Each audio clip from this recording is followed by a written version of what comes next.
1 Kings chapter 5. King Hiram of Tyre had always been friends with Solomon's father David.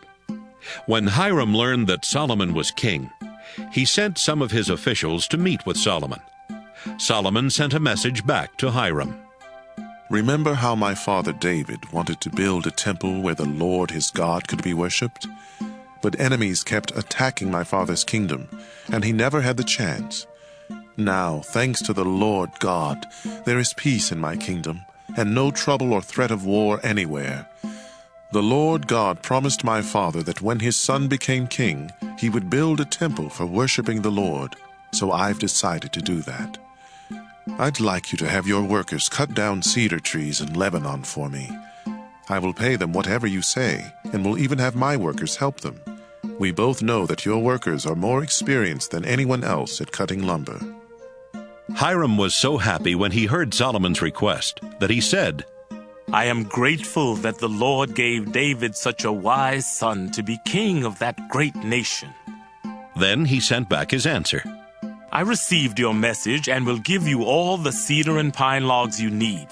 My workers will carry them down from Lebanon to the Mediterranean Sea. They will tie the logs together and float them along the coast to wherever you want them. Then they will untie the logs and your workers can take them from there. To pay for the logs, you can provide the grain I need for my household. Hiram gave Solomon all the cedar and pine logs he needed. In return, Solomon gave Hiram about 125,000 bushels of wheat and about 1,100 gallons of pure olive oil each year. The Lord kept his promise and made Solomon wise. Hiram and Solomon signed a treaty and never went to war against each other.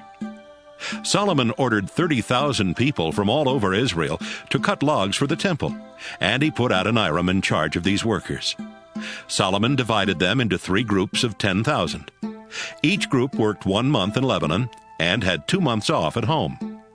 He also had 80,000 workers to cut stone in the hill country of Israel, 70,000 workers to carry the stones, and over 3,000 assistants to keep track of the work and to supervise the workers.